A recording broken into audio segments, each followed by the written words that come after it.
ഇപ്പോൾ നമ്മുടെ പ്രതിനിധി വി മുരളീധരനോടൊപ്പം മിഥുൻ മുരളി കൂടി ചേരുകയാണ്.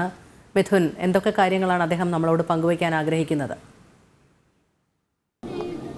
രോഹിണി, ദുരന്തബാധിത മേഖല മുൻ കേന്ദ്രമന്ത്രിയും BJP നേതാവുമായ വി മുരളീധരൻ ഇന്ന് സന്ദർശിച്ചു. ചൂരൽമലയിലെ ദുരന്ത മേഖല സന്ദർശിച്ചതിന് ശേഷം സേവാഭാരതിയുടെ ദുരന്തത്തിനിരയായവരുടെ സംസ്കാര ചടങ്ങുകൾ സേവാഭാരതിയുടെ നേതൃത്വത്തിൽ നടക്കുന്ന സ്ഥലത്താണ് അദ്ദേഹം എത്തിയിരിക്കുന്നത്. ഈ ഭാഗവും അദ്ദേഹം സന്ദർശിക്കുകയാണ്. ഈ ഒരു ഘട്ടത്തിൽ വളരെ ആശ്വാസകരമായ ഒരു നടപടിയാണ് ഈ സേവാഭാരതിയുടെ ഭാഗത്തുനിന്ന് ഇപ്പോൾ കണ്ടുകൊണ്ടിരിക്കുന്നത്. അത് എത്ര പറഞ്ഞാലും മതിയാകാത്ത ഒരു കാര്യമാണ്. കാരണം എങ്ങനെ മുന്നോട്ട് പോകണം, ഈ മൃതദേഹങ്ങളൊക്കെ ആയിട്ട് ഏത് നടപടികൾ സ്വീകരിക്കണം എന്നറിയാതെ നിൽക്കുന്നവർക്കാണ് താങ്ങും കരുത്തുമായി സേവാഭാരതി എത്തുന്നത്. എങ്ങനെയാണ് അദ്ദേഹം ആ ഒരു കാര്യത്തെ നോക്കിക്കാണുന്നത് ഈ ഒരു പശ്ചാത്തലത്തിൽ? കഴിഞ്ഞ കാലങ്ങളിലും കേരളം നേരിട്ട ഓരോ ദുരന്തത്തിലും ജനങ്ങൾക്ക് ഒരു രക്ഷാഹസ്തവുമായിട്ട് സഹായഹസ്തവുമായിട്ട് എത്തിച്ചേർന്നിട്ടുള്ള സംഘടനയാണ് അല്ലെങ്കിൽ പ്രവർത്തനമാണ് സേവാഭാരതി.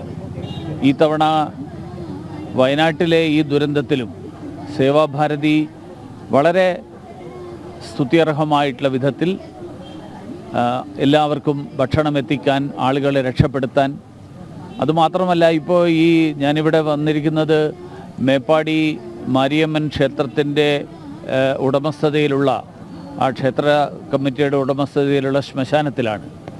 ഇവിടെ ഇതിനകം തന്നെ 42ഓളം മൃതദേഹങ്ങൾ സംസ്കരിക്കാനുള്ള നടപടികളാണ് സേവാഭാരതിയുടെ പ്രവർത്തകരുടെ നേതൃത്വത്തിൽ നടന്നുകൊണ്ടിരിക്കുന്നത്. അങ്ങനെ കൊണ്ടുവരുന്ന മൃതദേഹങ്ങൾ ബന്ധുക്കളുടെയും അല്ലെങ്കിൽ അവരുടെ സുഹൃത്തുക്കളുടെയും ഒക്കെ സാന്നിധ്യത്തിൽ ആവശ്യമായിട്ടുള്ള കർമ്മങ്ങളൊക്കെ നടത്തി എല്ലാ വിധികളോടുകൂടി അവരുടെ മൃതദേഹം ത്തിന് വേണ്ട അന്തിമകർമ്മങ്ങൾ നടത്തി സംസ്കരിക്കുന്ന ഒരു രീതി തീർച്ചയായിട്ടും എല്ലാവരും നഷ്ടപ്പെട്ടിട്ടുള്ള ഇത്തരം സന്ദർഭങ്ങളിൽ എന്ത് ചെയ്യണമെന്നറിയാതെ നിൽക്കുന്ന നിരവധി കുടുംബങ്ങൾക്ക് വലിയൊരു സഹായമാണ് സേവാഭാരതി ഈ പ്രവർത്തനത്തിലൂടെ നടത്തുന്നത് എന്ന് ഈ പ്രദേശത്തെ നാട്ടുകാരടക്കം പലരും എന്നോട് സൂചിപ്പിക്കുകയുണ്ടായി. സേവാഭാരതിയുടെ പ്രവർത്തനം കേരളത്തിന് മുഴുവൻ അറിയുന്നത് പോലെ ഏറ്റവും സ്തുത്യർഹമായിട്ടുള്ള പ്രവർത്തനത്തിൻ്റെ മറ്റൊരു തലത്തിൽ മറ്റൊരു മാനമാണ് ഇവിടെ വയനാട്ടിലെ ദുരന്തത്തിൽ കണ്ടുകൊണ്ടിരിക്കുന്നത് എന്നുള്ളത് തീർച്ചയായിട്ടും മുഴുവൻ കേരളത്തിലെ ജനങ്ങളെ സംബന്ധിച്ചിടത്തോളം ആശ്വാസമാണ് എന്നാണ് എനിക്ക് തോന്നുന്നത്.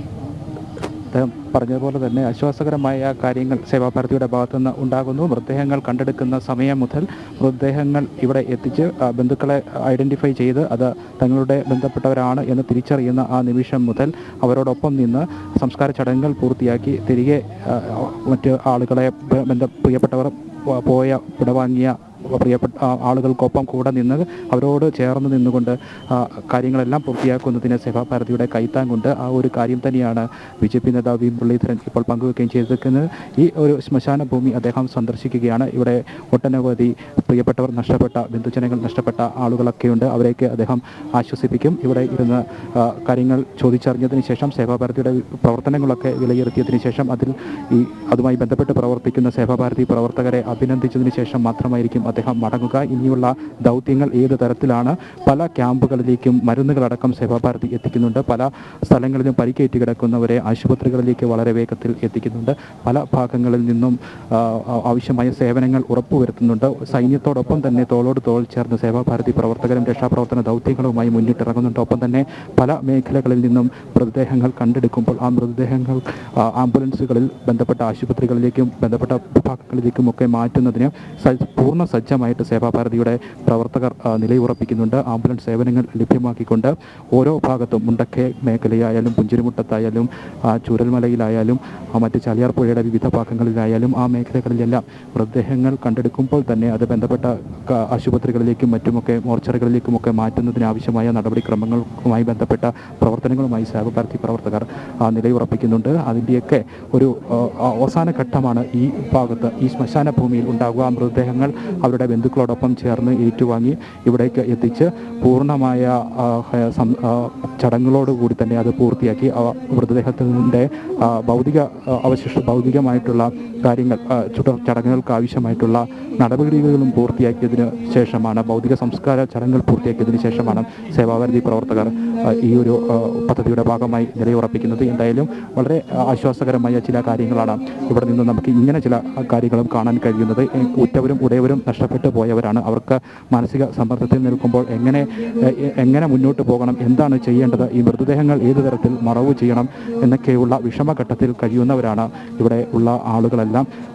10, 11, 5, 6 ഒക്കെ ഒരു കുടുംബത്തിലെ മുഴുവൻ ആളുകളൊക്കെ, അല്ലെങ്കിൽ ഒരു കുടുംബത്തിലെ ഒരാളെ മാത്രം ബാക്കിയുള്ള ആളുകളെല്ലാം മരണപ്പെട്ടു പോകുമ്പോൾ, ആ ഒരു ദുരന്തത്തിന് ഇരയാകുമ്പോൾ ആ ഒറ്റപ്പെട്ടു പോകുന്ന മനുഷ്യനുണ്ടാകുന്ന ഹൃദയവേദന എത്രത്തോളമാണെന്ന് പറഞ്ഞറിയിക്കാവുന്നതിലപ്പുറമായിരിക്കും. ആ ഒരു സാഹചര്യത്തിൽ അവരോടൊപ്പം ചേർന്ന് എന്ത് ചെയ്യണമെന്നറിയാതെ പകച്ചു നിൽക്കുന്ന ആ മനുഷ്യരോടൊപ്പം ചേർന്ന് സേവാഭാരതി പ്രവർത്തകർ പ്രവർത്തിക്കുന്നു. മറ്റുള്ളവർക്ക് ദുരിതാശ്വാസ ക്യാമ്പുകളിലേക്ക് ആവശ്യമായ മുഴുവൻ സഹായങ്ങളും എത്തിക്കുന്നു. ആംബുലൻസുകളിൽ പരിക്കേറ്റവരെ ആശുപത്രികളിലേക്കുമൊക്കെ എത്തിക്കുന്നു. വളരെ വേഗത്തിൽ സജ്ജമായി നിലയുറപ്പിക്കുന്ന സേവാഭാരതി പ്രവർത്തകർ ഈ ദുരന്ത മേഖലയുടെ വിവിധ മേഖലകളിലുണ്ട്, വിവിധ സ്ഥലങ്ങളിൽ നിലയുറപ്പിച്ചിട്ടുണ്ട്. ഏത് അടിയന്തര ഘട്ടത്തിലും അവർ ഉണർന്ന് പ്രവർത്തിക്കും.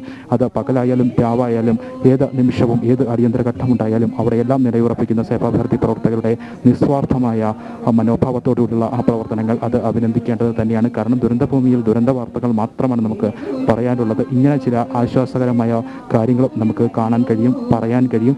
അതിൽ ഒന്നാണ് ഈ ദുരന്തഭൂമിയിൽ നമ്മൾ എടുത്തു പറയേണ്ട ചില ആശ്വാസ കാര്യങ്ങളിൽ, നമുക്ക് കാണാൻ കഴിയുന്ന ചില ആശ്വാസ കാര്യങ്ങളിൽ ഒന്നാണ് ഈ സേവാഭാരതിയുടെ പ്രവർത്തനവും എന്ന് തന്നെ പറയേണ്ടിയിരിക്കുന്നു. സേവാഭാരതി പോലെയുള്ള സന്നദ്ധ സംഘടനകളുടെ പ്രവർത്തനം, ഒപ്പം തന്നെ സൈന്യത്തിൻ്റെ ആ നിസ്വാർത്ഥമായ സേവനം, അതൊക്കെ ഓരോ മനുഷ്യനും നൽകുന്ന ആത്മവിശ്വാസം എത്രത്തോളമാണെന്ന് ഈ ദുരന്തഭൂമിയിൽ വന്ന് നിന്നാൽ മാത്രമേ മനസ്സിലാക്കുകയുള്ളൂ. എന്ത് പ്രതിസന്ധി വന്നാലും, ഏത് തരത്തിലുള്ള പ്രതിസന്ധി ഘട്ടങ്ങൾ വന്നാലും അവയെല്ലാം അതിജീവിക്കാൻ സാധാരണക്കാരായ മനുഷ്യർക്ക് കൈത്താങ്ങായി സേവാഭാരതി ഉണ്ടാകും.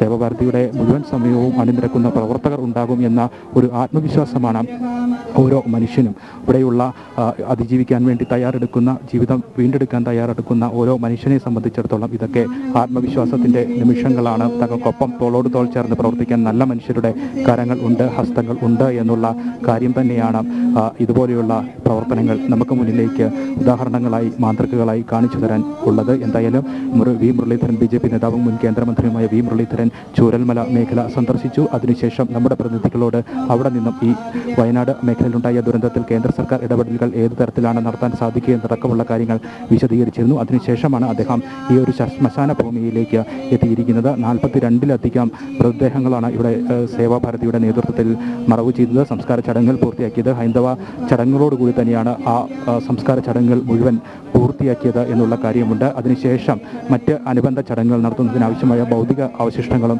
ഇവിടെ നിന്നും അവർക്ക് കൈമാറും. മറ്റ് ചടങ്ങുകളും, ബലിതർപ്പണമടക്കമുള്ള മറ്റ് ചടങ്ങുകളും സേവാഭാരതിയുടെ നേതൃത്വത്തിൽ പൂർത്തീകരിക്കും. അത്തരം കാര്യങ്ങളെല്ലാം വി മുരളീധരൻ ഇവിടെ അതിൻ്റെ നേതൃത്വത്തിലുള്ള ആളുകളുമായി ചർച്ച ചെയ്യുന്നു. ഇവിടെ എത്തിയിരിക്കുന്ന സാധാരണക്കാരായ ആളുകളെ ആശ്വസിപ്പിക്കുന്നു. ഇനിയുള്ള നടപടികൾ ഏത് തരത്തിലായിരിക്കും, എന്തൊക്കെ കാര്യങ്ങളാണ്, ദൗത്യങ്ങളാണ് സേവാഭാരതി പ്രവർത്തകർക്ക് ചെയ്യാൻ കഴിയുക തുടങ്ങിയ കാര്യങ്ങളൊക്കെ അദ്ദേഹം ആരായുന്നുണ്ട്. എന്തൊക്കെ ദൗത്യങ്ങളാണ് ഇനി മുന്നിലുള്ളത്, പ്രതിസന്ധി ഘട്ടം സൃഷ്ടിക്കുന്ന ഏതെങ്കിലും ദൗത്യങ്ങളുണ്ടെങ്കിൽ ഏത് തരത്തിലുള്ള സഹായങ്ങളാണ് സർക്കാർ തലത്തിലേക്ക് ലഭ്യമാക്കാൻ ഉതകുക എന്നുള്ള കാര്യങ്ങളടക്കം അദ്ദേഹം സംസാരിക്കുന്നുണ്ട്, വിലയിരുത്തലുകൾ നടത്തുന്നുണ്ട്. എന്തായാലും ദുരന്തഭൂമിയിൽ ഇതുപോലെയുള്ള നല്ല കാഴ്ചകളും കാണാനാകും എന്നുള്ളത് ആശ്വാസകരമായ ഒരു കാര്യം തന്നെയാണ്. രോഹിണി.